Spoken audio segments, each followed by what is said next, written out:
शांति शांति। नम्यो रेंगे क्यों नम्यो रेंगे क्यों नम्यो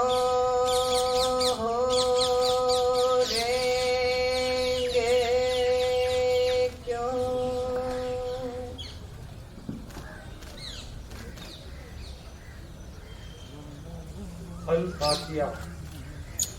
बिस्मिल्लाहिर्रहमानिर्रहीम।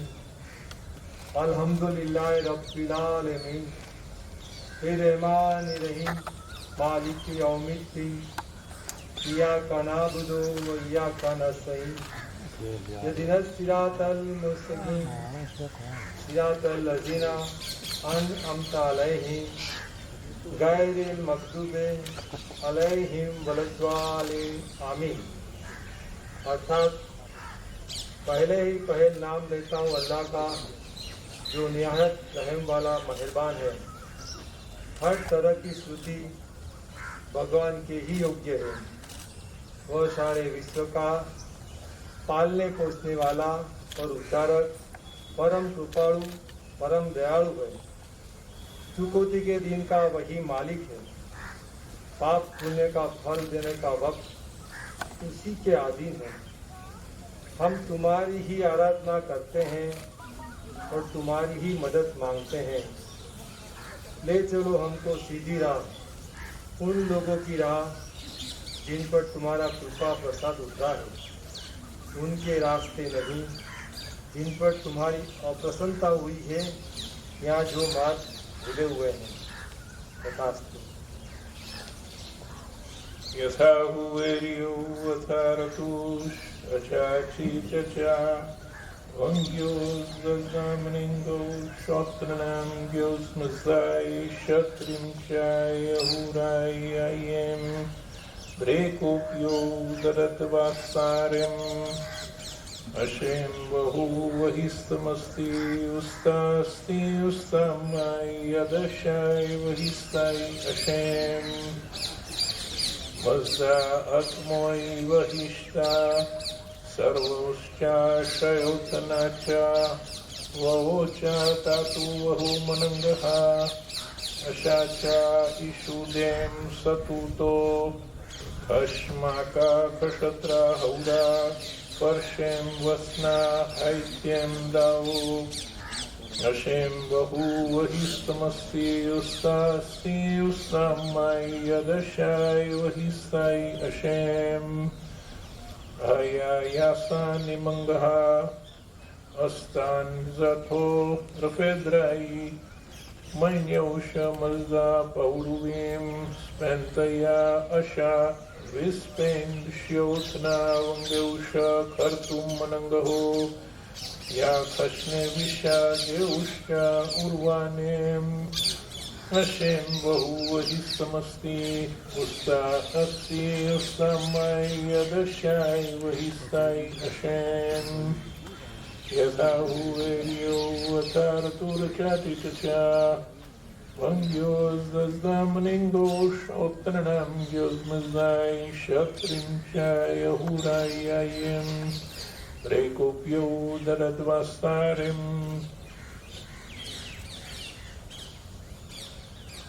साचू जीवन। बुराई थी दूर रहो, भलू होय तेने वळगी रहो। एकबीजा ઉપર ઉમળકા ભર્યો પ્રેમ રાખો। માંગની બાબતમાં એકબીજાને અધિકાર ગણો। પ્રયત્નને મંદ ન પડવા દેશો। આત્માની ધગશ તેજ રાખજો। પ્રભુની સેવામાં મંડ્યા રહેજો। તમારી આશાને જોરે ઉલ્લાસમાં રહેજો। સંકટમાં ધીરજ રાખજો। प्रार्थना ने वळगी रहजो। પુણ્યજનોની જરૂરિયાતો પૂરી પાડવામાં મદદ કરજો. અતિથિનો સત્કાર કરવા તત્પર રહેજો. તમને સતાવે તેમને દુઆ દેજો, આશીર્વાદ આપજો, શાપ ન આપશો. આનંદ કરનારાની સાથે આનંદ કરજો, રોનારાની સાથે રોજો. એકબીજા સાથે સમાન ભાવે રહેજો. ઘમંડી થશો નહીં, પણ દીનજનો સાથે વર્તાવદાર થજો. પોતે જ ડાયા છો એવું ગુમાન ન રાખશો. બુરાઈનો બદલો બુરાઈથી ન આપશો. બધાની આગળ શોભે એવા કાર્ય કરવાનું ધ્યાન રાખજો. શક્ય હોય તો તમારું ચાલતા સુધી સૌ સાથે શાંતિથી રહેજો. બુરાઈને તારા ઉપર વિજય પામવા દઈશ નહીં, પણ ભલાઈથી બુરાઈનો પરાજય કર.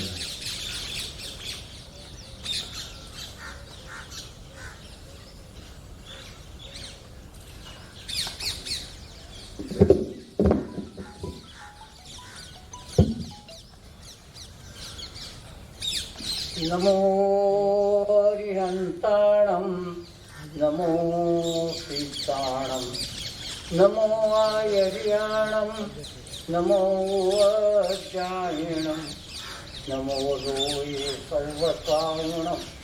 એસો પંચ નમોકારો સૌવપાવપણાસણુ મંગલાણં ચ સૌવેસી પદ્મં હવૈ મંગલમ. એથે વા જમ્મે જમ્માતરે સુવા ગરિયમે દુક્કડમેયમ ઉજ્જયમે અવ્યાણમય કલ્યાણમિત્ત ગુરુ ભગવદ વૈણુ એવં મયતિરોય સજ્જાય અરિહંત સિદ્ધ સમક્ષ ગરિયામિ ઐમિણમ દુક્કડમેય ઉજ્જયમેયમ એતમિચ્છમિક્કડમ નિચ્છામિ દુક્કડમ મચ્છામિ દુક્કડમ તું. ઓમે સકમદરા ઓમે અકલનિયમો બહુમયેતિ ઇચ્છામિ અનુસિદ્ધિ હરિહંતાણમ ભગવંતાણમ ગુરુણામ કલ્યાણમિત્તમ. કરુણાના સાગર મહાવીર સ્વામી જંગલ તરફ વિહાર કરી રહ્યા હતા ત્યારે ગામડાના લોકોએ વિનંતી કરી કે આ જંગલમાં ચંડકોસ્યો નાગ ઝેરી છે, એને જોવો, એ આપણને જોઈ એટલે તરત જ ઝેર વ્યાપી જાય છે. મહાવીર સ્વામીએ ગામડાની લોકોની વાત સાંભળીને છતાં પણ જંગલમાં ગયા અને એ કરુણાના સાગરે નાગને કહ્યું, બૂજ બૂજ બૂજ. મિચ્છામી ડોકડમ કરીને એણે એ નાગનું જીવનનો ઉદ્ધાર કરી દીધો અને એ નાગનું ઝેર ઉતરી ગયું. એ નાગ પોતાનું કોઈને પણ નજર ન પડે કે જેથી ઝેર લાગી જાય એટલે માથું જમીનમાં દાટી દીધું. એવા કરુણાના સાગર મહાવીર સ્વામીને આ તકે આપણે યાદ કરીએ છીએ. તેમજ બીજી વાત અગત્યની એમણે એ કરી કે ક્રોધ ક્યારે કરશો નહીં. ક્રોધ પહેલા પોતાને બાળે છે અને પછી પાછળ સામાને બાળે છે, માટે ક્રોધ કરશો નહીં એવી મહાવીર સ્વામીની વાણી કહીને હું મારી વાતને વિરામ આપું છું.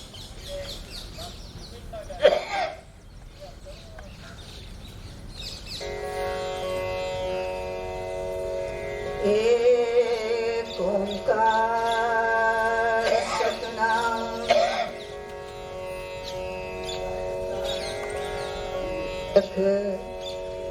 નિર્ભવ નિર્ભય અકાલ મૂર્તિ અજુની સેવા ગુરુ પ્રસાદ જપ આદિ સચ जुगादी सच है भी सच नानक होसी भी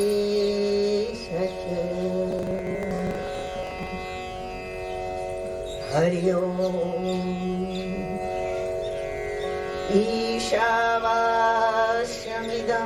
सर्वं यत्किञ्च जगत्यां जगत् तेन त्यक्तेन भुञ्जीथा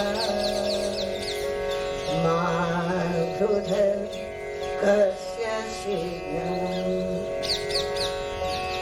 प्रातः स्मरामि हृदि संस्फुरदात्मतत्त्वम् सच्चित् सुखं परमहंसजति तुरीयम् यत् स्वप्नजागरसुषुप्तमवैति नित्यम् तद्ब्रह्मनिष्कलमहं न च भूतसंज्ञः प्रातर्भजामि मनसो वचसामगम्यम् वाचो विभान्ति निखिला यदनुग्रहेण यन्नेति नेति वचने निगमावोचो तं देवदेवमजमच्युतमाहुरम् प्रातर्नमामि तमसः परमार्थवर्णम् पूर्णं सनातनपदं पुरुषोत्तमाख्यम्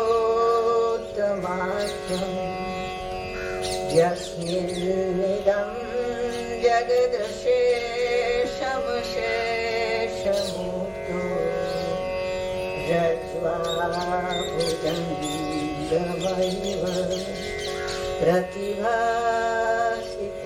वै समुद्रवसने देवी पर्वतस्तनमण्डले विष्णुपत्नी नमस्तुभ्यं पादस्पर्श क्षमस्व मे या कुन्देन्दुतुषारहारधवला या शुभ्रवस्त्रावृता या वीणावरदण्डमण्डितकरा या श्वेतपद्मासनम्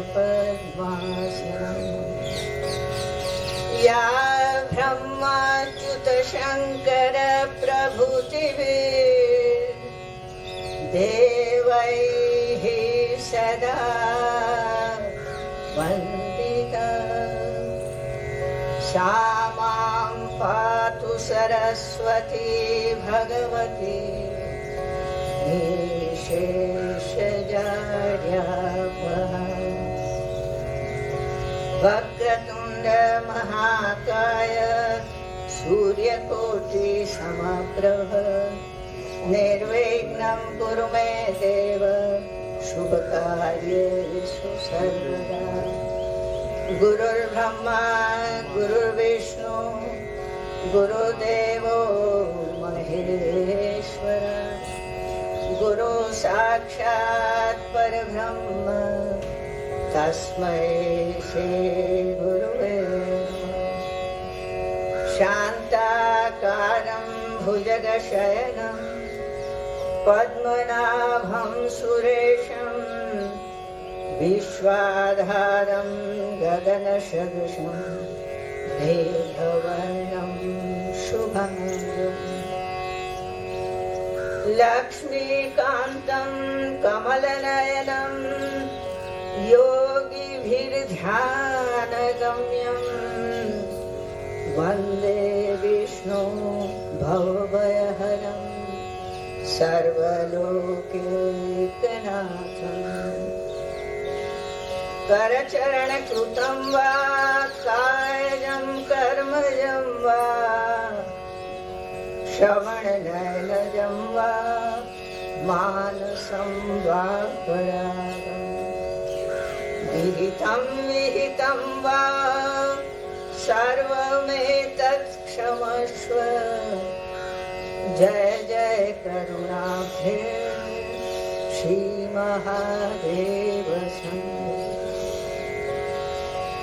न त्वहं कामये राज्यं न स्वर्गं न पुनर्भवम् कामये दुःखतप्तानां प्राणिनामार्तनाशम् स्वस्ति प्रजाभ्यः परिपालयन्तां न्यायेन मार्गेण महीं महिषा गोब्राह्मणेभ्यः शुभमस्तु नित्यं लोकाः समस्ताः सुखिनः भवन्तु नमस्ते सते ते जगत्कारणाय नमस्ते चिते सर्वलोकाश्रयाय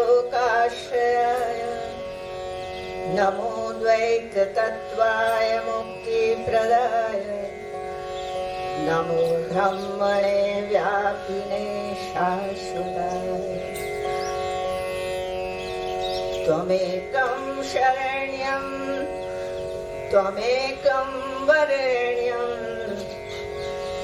त्वमेकं जगत्पालकं स्वप्रकाशम् त्वमेकं जगत्कर्तु पार्तु प्रहर्तु त्वमेकं परं निश्चलं निर्विकल्पम्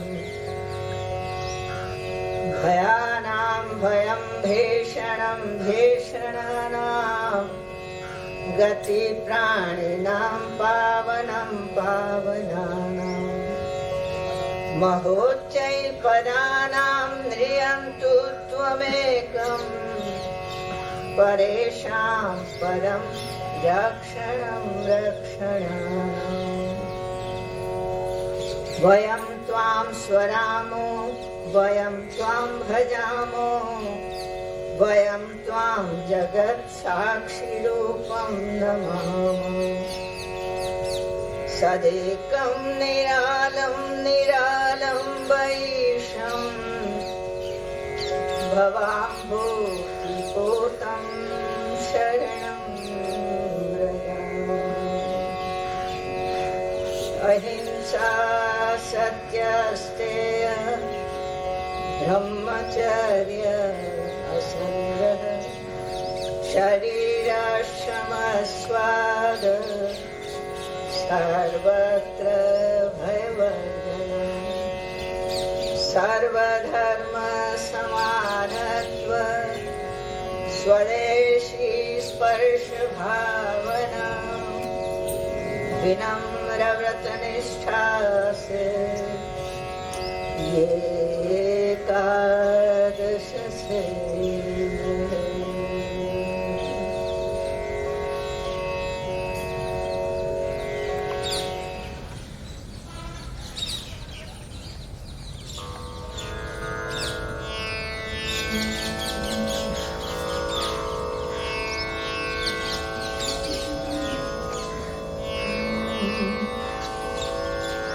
वैष्णव जन तो तेने कहिए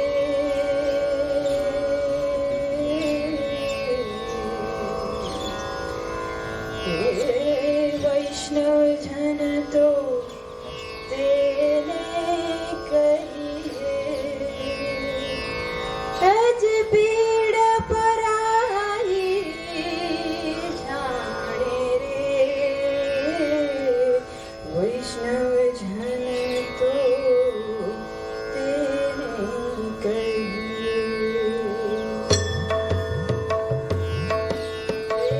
वैष्णव जन तो तेने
સોતની કરી.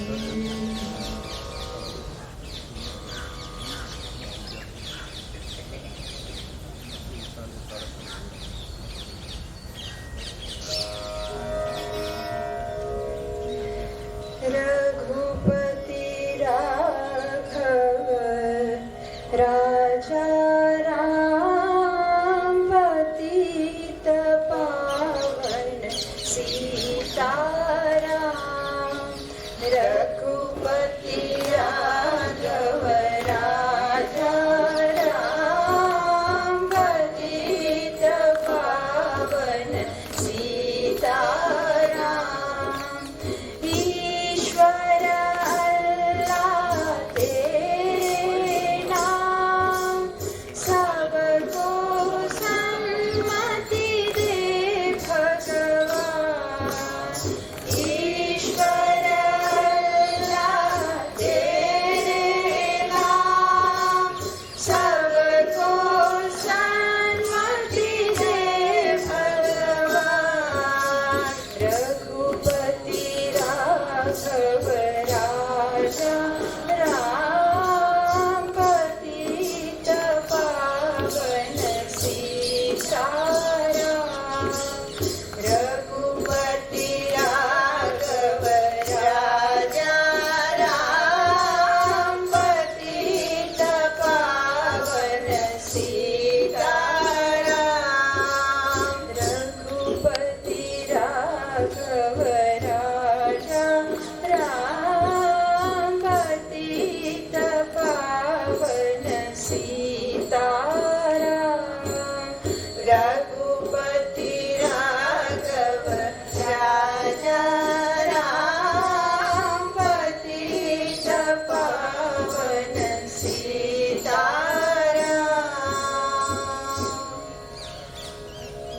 सर्वथा सौ सुखी થાઓ. સમતા સૌ સમાચરો. સર્વત્ર દિવ્યતા વ્યાપો. સર્વત્ર શાંતિ વિસ્તરો.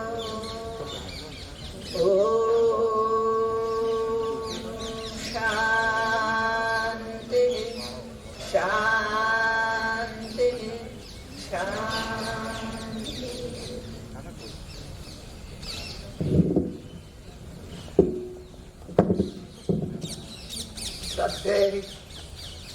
શ્રદ્ધેય શ્રી મુરબ્બી હીરાબેન ભટ્ટ, આશ્રમના કામ કરતા સૌ કાર્યકર્તાઓ, આશ્રમના ટ્રસ્ટીઓ અને આ સર્વધર્મ પ્રાર્થના માટે આવેલા વિવિધ ધર્મના પ્રતિનિધિઓ, અમદાવાદ શહેરના સૌ ભાઈઓ બહેનો અને આશ્રમની કન્યાઓ.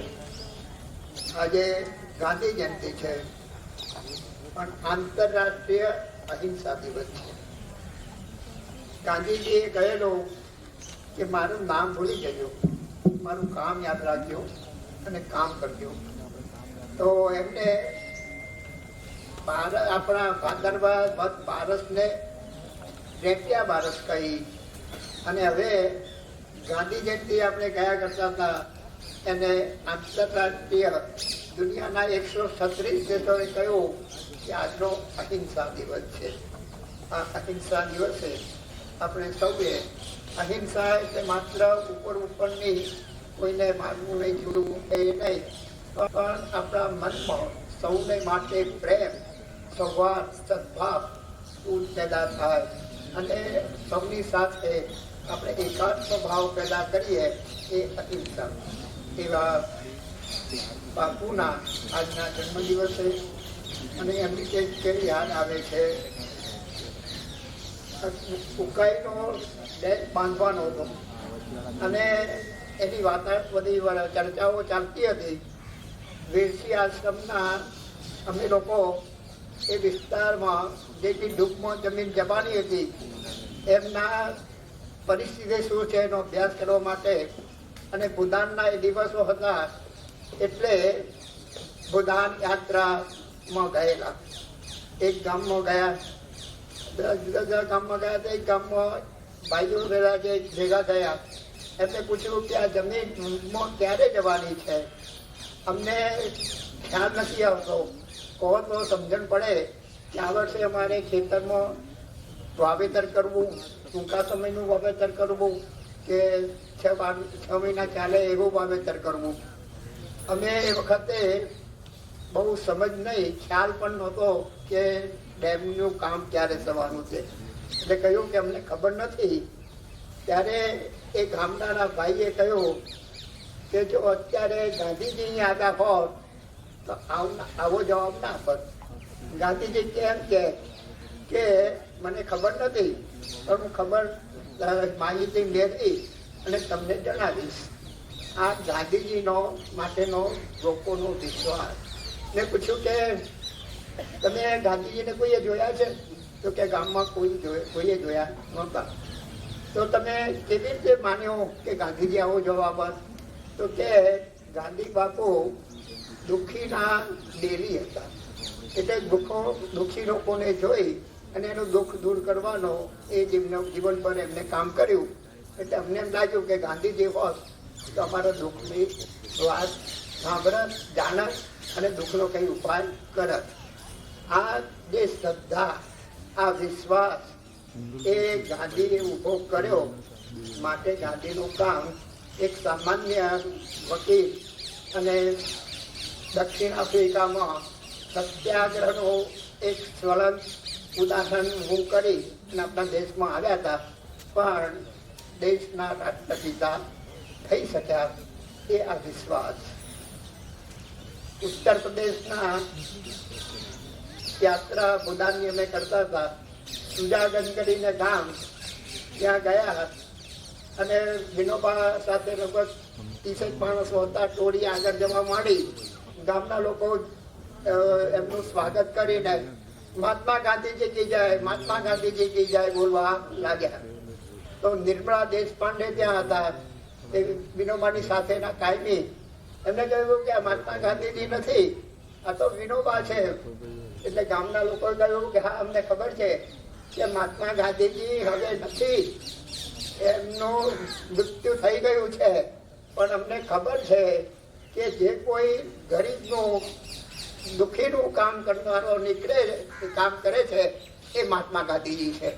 આ વિનોબાજી છે પણ દુઃખીનું કામ કરે છે, માટે અમારે મહાત્મા ગાંધી છે. તો મહાત્મા ગાંધી વ્યાપક થઈ ગયા. આપણા દેશના, દુનિયાના લોકોના હૃદયમાં એમને સ્થાન પામ્યું અને એ બધામાં વ્યાપક એવા થયા. એટલે એ આપણા એક રાષ્ટ્રપિતા તો થયા પણ વિશ્વ માનવ થયા. એટલે નાનામાંથી મોટા થયા. આ મોટા થવું એ ગાંધીજી આપણને અહીંયા શીખ્યું છે. ગાંધીજી અહીં રહ્યા, બહુ રહી શકતા નહોતા, બહુ પ્રવાસ, જેલમાં બહુ જવાનું. એમનું જીવનનું લગભગ 12,000 દિવસ દક્ષિણ આફ્રિકાથી આવીને અહીંયા રહ્યા. એમાંના ત્રીજા ભાગના જેલમાં દિવસો ગયા, ત્રીજા ભાગના પ્રવાસમાં ગયા અને ત્રીજા ભાગમાં સાબરમતી અને સેવાગ્રામમાં રહ્યા. તો ગાંધીજી બહુ સ્થિર અહીં આશ્રમમાં રહી શકતા નહોતા, પણ આ આશ્રમની નાનામાં નાની બાબતનો એ ખ્યાલ રાખતા હતા. અને ખાસ કરીને એ વખતે એમને અહીંયા કન્યાઓના કેળવણી માટે જે શરૂઆત કરી અને 8 બાળાઓથી લઈને છાત્રાલય શરૂ કર્યું.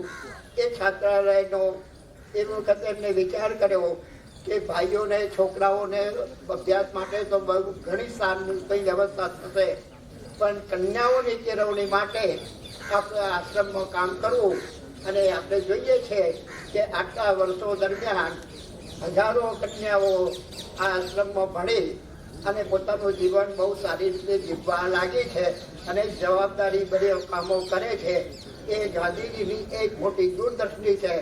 અને આપણે કહેવું જોઈએ કે 1930ની દાંડી યાત્રા થઈ એ પહેલાં આપણા દેશમાં સ્ત્રીઓની જે સ્થિતિ હતી અને 1930ની દાંડી યાત્રા થઈ પછી પિકેટિંગ થયા સત્યાગ્રહો થયા અને એમાં બહેનોને જે બહાર નીકળવાનું ગાંધીજીએ આયોજન કર્યું એને કારણે સ્ત્રીઓની જે સ્થિતિ ઘરમાં બંધિયાર રહેવાનું હતું એ 1930 પછી ખુલ્લું થયું અને સ્ત્રીઓને બધું સમાન રીતે સમાજમાં કામ કરવાનું મળ્યું.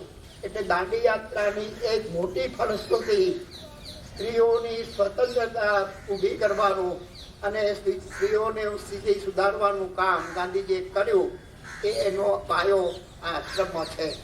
આશ્રમમાં એ ગાંધીજી નહોતા રહેતા અને બહાર હોય, જેલમાં હોય ત્યારે પણ અહીંની બાળાઓને એક બાળા સાથે સંપર્ક એવો અને એકની ઝીણામાં ઝીણી વિગત ધ્યાનમાં રાખી અને બધાને પત્રો દ્વારા શિક્ષણ આપતા હતા, પત્રો દ્વારા કાળજી રાખતા હતા. એવા પત્રો જે મળ્યા છે એના 480 જેટલા પત્રોનું એક પ્રકાશન ગાંધી સ્મારક સંગ્રહાલયે વિદ્યાર્થીઓને ગાંધીજીના પત્રો કર્યા છે. બીજા પણ ઘણા પત્રો હોય પણ એમાં એક બાળાનું ઘડતર કેમ થાય એનું ધ્યાન ગાંધીજી રાખ્યું છે. બાપુ એક બાપુ જ હતા એટલે જ આપણે સૌ એમને બાપુ કહીએ છીએ. એ આપણા સૌના પિતા હતા. આશ્રમનું તો એમનું સ્થાન એ જ હતું અને આશ્રમને એમને જે રીતે વિકસાવ્યો અને દેશમાં જે આત્મવિશ્વાસ બધામાં પેદા કર્યો એ આશ્રમની આ બહુ મોટી ફલશ્રુતિ છે.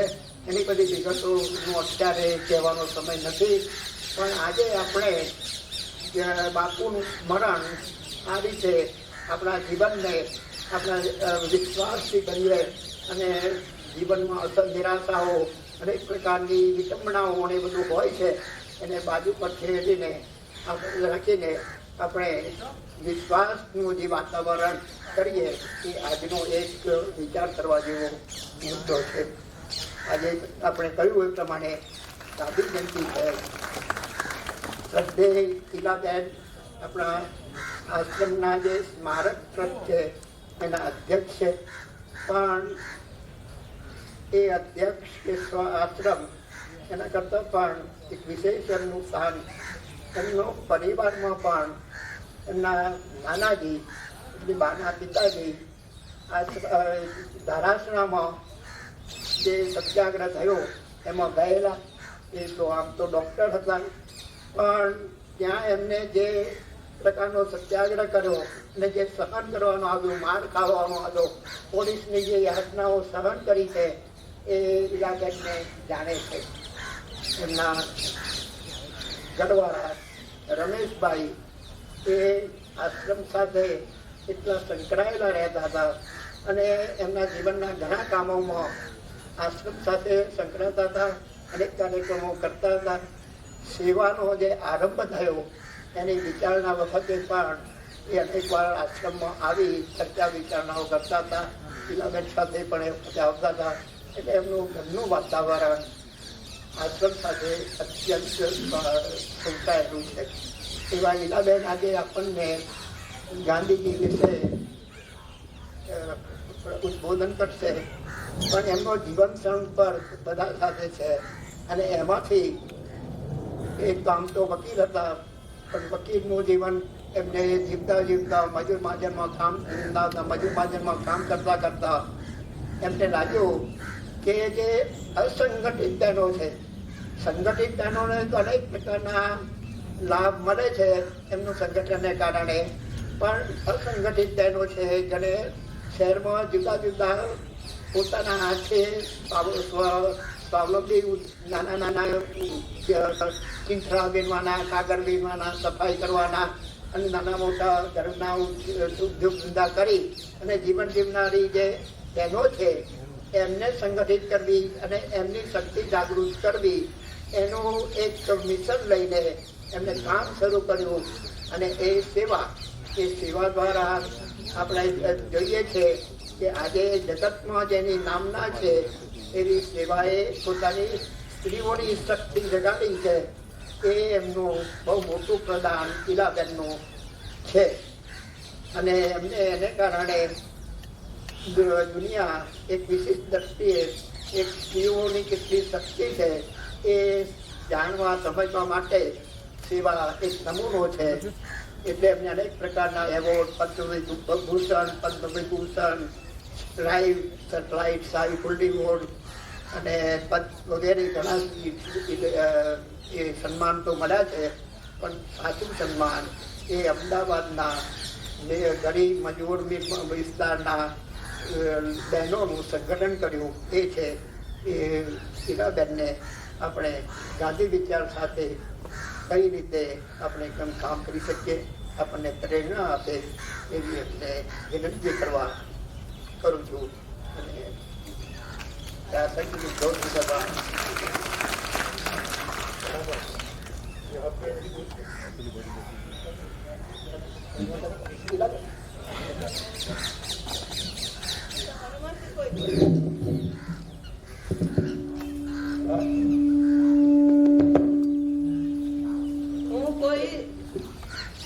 બહેનો બેઠી છે. હમણાં બહેનોની એમને વાત કરી તો આ બહેનોમાંથી કોઈ એક જણને ઊભા થવાનો હું આમંત્રણ આપું છું. કોઈ પણ ચાલો ને હું કહું છેલ્લી લાઈનમાં કોણ છે? છેલ્લી લાઈનમાં 4 બેઠા છે ને.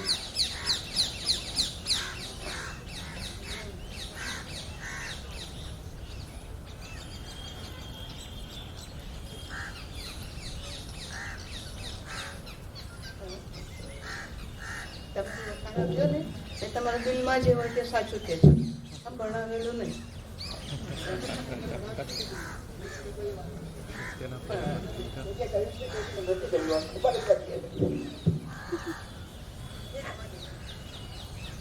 આદરણીય અહીંયા ઉપસ્થિત સૌ તાલીમાર્થી બહેનો અને આમંત્રિત મહેમાનશ્રીઓ, સૌને મારા જય શ્રી કૃષ્ણ. હું અહીં ઊભી છું એટલે મારા માટે હું વ્યક્ત ના કરી શકું એવી ફિલિંગ છે. હું DLED માં એટલે કે અહીંયા આપણી સ્ત્રી અધ્યાપન મંદિરની કોલેજ છે તેમાં 2ય વર્ષમાં અભ્યાસ કરું છું અને હું સોમનાથ છાત્રાલયમાં રહું છું.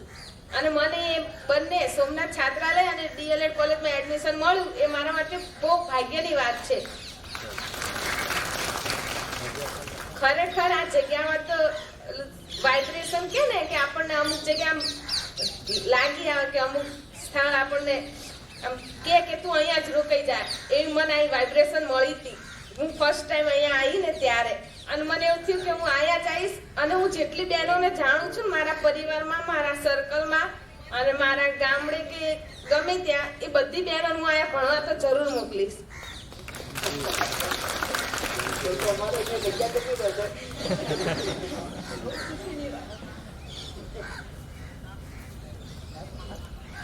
મોટું કામ કરે. વિશ્વાસ પેદા કર્યો.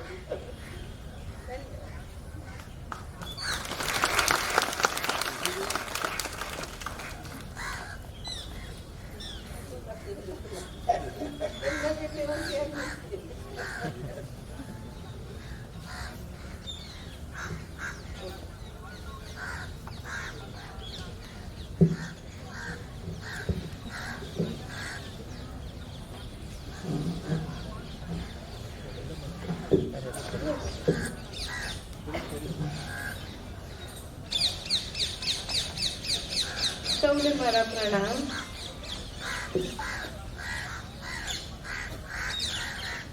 આજે 2 ઓક્ટોબર મહાત્મા ગાંધીનો જન્મદિન.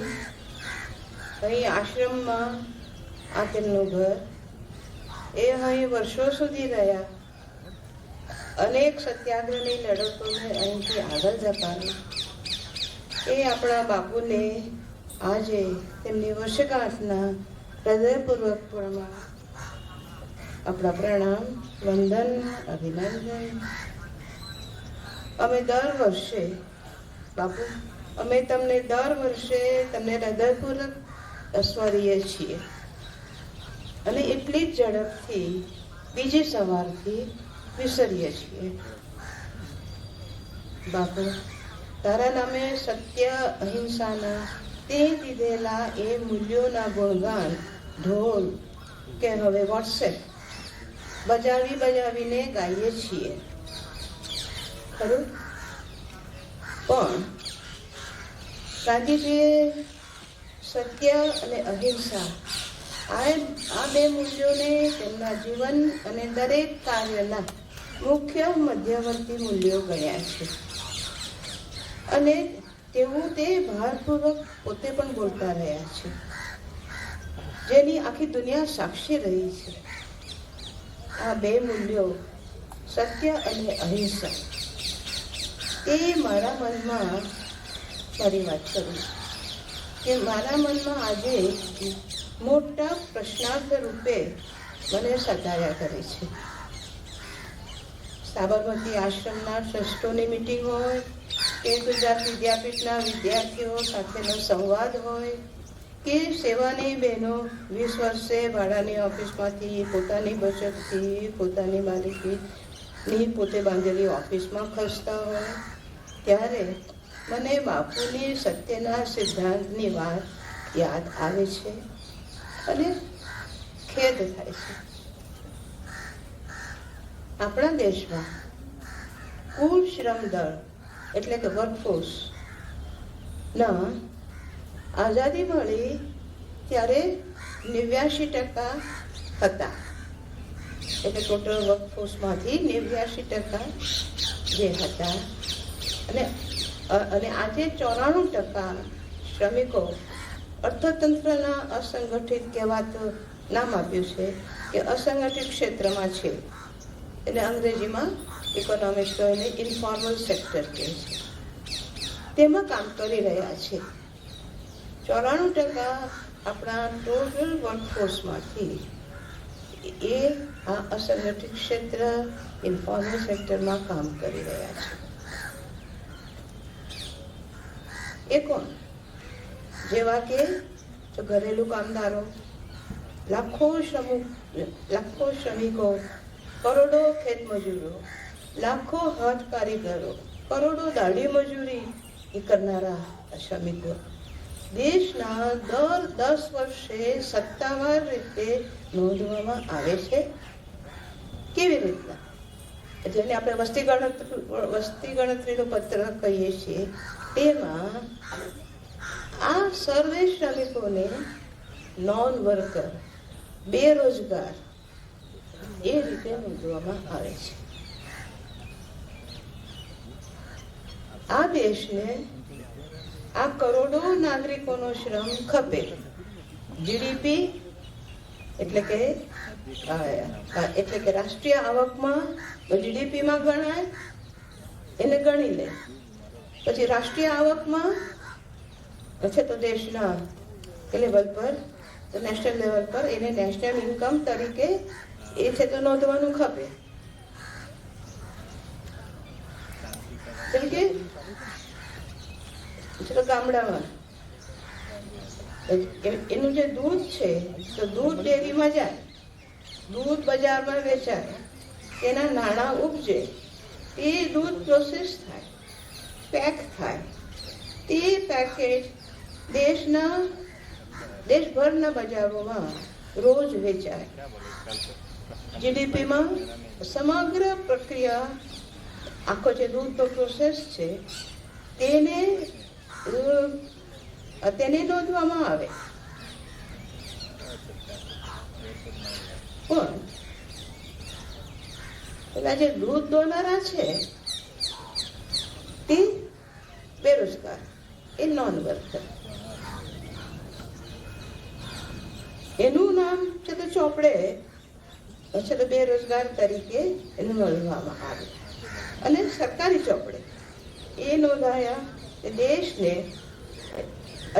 સ્વતંત્રતા મળી ત્યારબાદ આવા અદૃશ્ય, ઇનવિઝિબલ, પ્રતિનિધિત્વ વિહીન, એમનો કોઈ અવાજ નથી, વોઇસલેસ, એ અંતરાયા છે.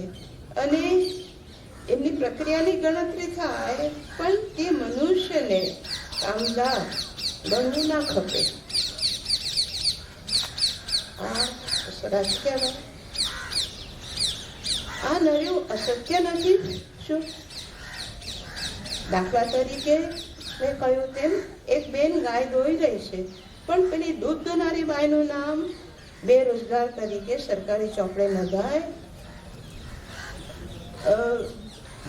આઝાદી મળી ત્યારથી માંડીને આજે પણ ને પહેલા પણ તો એને છે ને સ્વતંત્રતા મળી ત્યારબાદ આવા આવા કામની ગણના થતી નથી. એવા અનેક છે. આ તો મેં એકદમ સામાન્ય દાખલો આપ્યો કે દૂધ દોવાવાળા, દૂધ દોનારી બેન. પણ આવું જેમ કે ગાય દોરી, માગોડા મજૂરી, કે ઘેર બેસીને માટલા ઘડનારી, કે ગલી ગલીમાં ફરીને કચરો વીણનાર, કે ગામની દાળણ, કે ઉકરડામાંથી જૂના કોમ્પ્યુટરો, કીબોર્ડ, મોટરગાડીના બંગલા વીણનારા, એ સિદ્ધાંત પણ ભારતના શ્રમિક દળમાંથી શ્રમિક તરીકે બાકાત છે. શું આ અસત્ય નથી? સત્યથી વધુ વેગળા આપણે જઈ રહ્યા છીએ, એ આજની હકીકત છે અને તેનો આપણને અત્યંત ખેદ છે. બીજું, આપણે ગરીબી, દેશમાં ગરીબી વધતી જઈ છે, વધતી જઈ રહી છે. ગરીબોને માટે વિવિધ સહાયક સૂત્રો છે, યોજનાઓ છે, સંસ્થાઓ પણ છે. અંતે દેશનો આર્થિક ગ્રોથ અને સમૃદ્ધિ છે જે આ ગરીબ શ્રમિક ભાઈ બહેનોને ભોગે થાય છે. આ તો વાસ્તવિક હકીકત છે. આના માટે કોઈ ના કહી શકે તેમ નથી. જ્યારે આર્થિક પડતી થાય છે તેવા સમયે આપણે તો જેમ તેમ પણ ટકી રહીએ છીએ, પણ ગરીબો તો ગરીબીની ગરકામાં ઓર વધુ ઉતરતા જાય છે. તેમને ગરીબ જ રાખવામાં આપણો હાલનો સમાજ જવાબદાર છે. બધું સરકાર ઉપર તો ઢોળી દેવાનો પણ અર્થ નથી. આપણે પોતે પણ જવાબદાર છીએ. પણ અનેક પોલિસીઓ ગરીબોને વધુ ગરીબ બનાવી રહી છે. આ બધું આપણે જોઈએ પણ છીએ, પણ સમજતા નથી. શું કે આપણે સમજવું જ નથી. અસત્યને જે હાકી જ રાખવું છે, આ અસત્યની વાત કરી. બીજું મારું કહેવું છે કે આપણા ગરીબોને ગરીબ જ રાખવા એ આજના જમાનાની મોટામાં મોટી હિંસા છે. ઉપરાંત આવું કરતા કરતા આપણને ભાન નથી કે આપણી જાત પર પણ આપણે હિંસા કરી રહ્યા છીએ. સમાજમાં ગરીબીને સ્વીકારવી, સવેતન હો કે અવેતન, અને તે પણ સખત કઠણ લાંબા કલાકો શ્રમ કરવા છતાં કરોડો માનવ કુટુંબો ગરીબીમાં સબળતા રહે, એ વાસ્તવિકતા સાવ નરી દેખીતી હિંસા છે. સમજીએ તો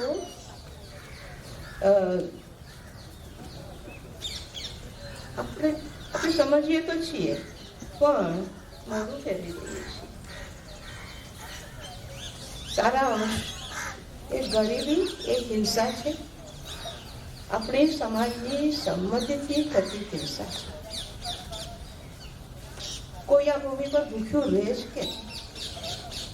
એવું ગરીબ છે તો કેવું હોય કે રાતે ભૂખ્યું સુઈ જાય? આપણા ભાઈ બહેનો પર જ માત્ર હિંસા કરીએ છીએ એવું નથી, પણ આપણે જીવનશૈલી પણ જાણે અજાણે એવી અપનાવી છે કે રોજ બરોજ અન્ય જીવોની પણ હત્યા કરતા જઈએ છીએ. ખાદ્ય ચીજોનો બગાડ, સ્વચ્છ હવાને દૂષિત કરી રહ્યા છીએ, પાણીના દુરુપયોગ કરી રહ્યા છીએ, ખાદ્ય ચીજોનો પણ બગાડ કરી રહ્યા છીએ. આપણે ગરીબો પર, જાત પર, કુદરત પર, સૌના હિંસક બની રહ્યા છીએ. કેમ ભૂલી જઈએ સત્ય અને અહિંસાના બાપુએ લેવડાવેલા વ્રત બોલીએ ત્યારે તો સત્ય અહિંસા પહેલું જ બોલ્યું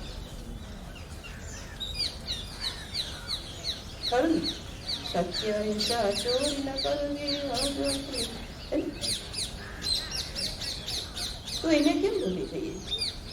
બાપુએ લેવડાવેલા વ્રત એવો સમાજ કેમ ન બનાવીએ જેમાં અસત્ય બોલવું જ ન પડે, હિંસા કરવી જ ન પડે? એવો સમાજ આપણે ક્યારે બનાવ્યો? બાપુ અમને સદબુદ્ધિ આપો. આવા વ્યાપક અસત્ય અને હિંસક અમારા કાર્યોએ આપણા સારા અને સાચા અનેક કાર્યોને ઢાંકી દીધા છે. એમ નથી કે નથી કર્યા, પણ આજે વ્યાપક હિંસા અને અસત્ય જૂઠાણું જે ચાલી રહ્યું છે તો તેને કારણે સારા કામો ઢંકાઈ જાય છે. ઘણી બધી પ્રગતિ સાચા અર્થમાં આપણે કરી છે. વિજ્ઞાન ક્ષેત્રે, શિક્ષણ ક્ષેત્રે, આફત નિવારણ ક્ષેત્રે, અનેક ક્ષેત્રે ઘણી બધી. આજે એવો સમય આવ્યો છે કે જે નાના મોટા સત્કાર્યોને વ્યાપક અસત્ય અને હિંસાએ આવરી દીધા છે, ઢાંકી દીધા છે. અસત્ય અને હિંસાના વ્રત લેવાતા જાય છે તેનું અમને ભાન છે, પણ નથી. બાપુ, તારા સત્ય અને અહિંસાને અમે જાણે અજાણે પણ ભૂલી ગયા છીએ. અમે તારાથી દૂર ને દૂર જતા જઈએ છીએ. અમને માફ કર એટલું કહેવાની હમ રહી નથી. અમે ક્ષમા માંગીએ છીએ. મારા અમારા આપ સૌને પ્રણામ.